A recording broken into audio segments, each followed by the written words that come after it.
Welcome again now, dear friends, to the Tuesday edition of Fresh Bread. It's Tuesday, March 21st, 2023. Well, we're officially in the month of, in the season of spring now.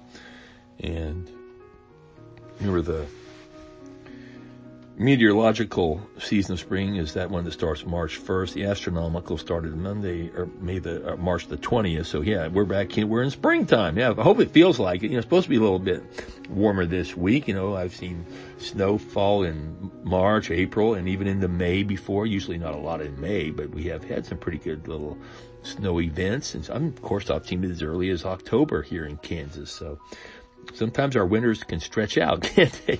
Well, anyway, it's good to have you aboard here again. Thank you for joining me on these little 5-minute cup of coffees we call Fresh Bread. I'm up at the Oakland United Methodist Church Pastor's Study, and matter of fact, I'm enjoying a cup of coffee as we speak. Well, we've been looking at the book of James, and I probably should just do a sermon series on this book because I get so excited about the book of James. Maybe we'll do that, I don't know, maybe after Easter and get off the lectionary for a while. I've really not deviated from the lectionary yet. Since I started up at the churches, Kansas Avenue and Oakland, this is, I'm been in here now since July 1st, 2019. Every day's a blessing, every Sunday. Man, I get so excited about the churches. So many things are going on right now. I mentioned in church on Sunday, if you were at Kansas Avenue, you probably heard this. I said, God is bringing people into our fellowship. God is expanding our boundaries. He's increasing our territory. I see God working in the lives of individuals. I see God doing things behind the scenes to get the churches moving in areas they've never done before, since I've been there anyhow. And I just pray that everybody's going to come along. But if they don't, I just pray that they at least pray for us and support us as we continue to move as God instructs us to do so. And we're just obeying Him. And we're walking by faith. We're not walking by sight. And we do need prayer. And we need people to keep us accountable and to hold us up in our activities, just to support us and also to intercede for us with their prayers. So we ask you to do that as we go into these next few weeks. It's going to be an exciting time. We've got Easter coming up. My course of study I'm in right now is on evangelism. It's got a Zoom class here tomorrow night on Wednesday night, and then I've got a class all day next Wednesday, which I believe is the 29th of March. We've got a couple papers due, and after that, I should be home free for the rest of the year. No more classes, thank God. Got some other things to do that are kind of administrative in nature.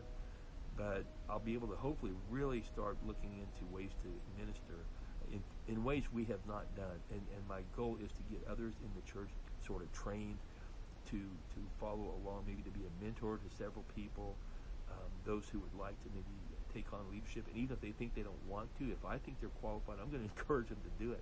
I still talk to people, and they're just not there yet. And I know there's a lady that I know real well, and she never thought she could teach an adult Sunday school class, believe it or not. And she's a very wise person, very well read, very intelligent, a student of the Bible. But she finally started teaching a Sunday school class, and she goes, wow, man, I just never thought I could do this, but this is such a blast. It's so fun. I'll tell you, there is nothing more fun for me than to be with people and to share the gospel and just to share the love of God with them. And that's what you can do. And we need you. So I'm going to be meeting with small groups here in the next few weeks. There's several people I would like to get to know a little better and try to find out what they want to do, what can I do for them. But these are folks now that aren't just in the neighborhood. They've actually stepped foot inside the church. They've started coming.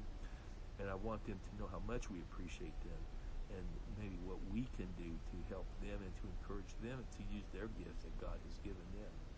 So we're not going to get very far on James today, but I just had to share that with you. I am so excited.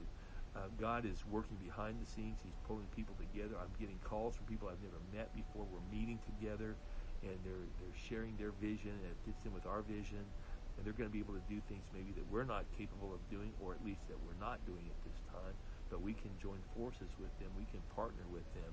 And God's just got a lot of great things in store for us. And so I am so thankful that you are here with me today to listen to this and to get this insight.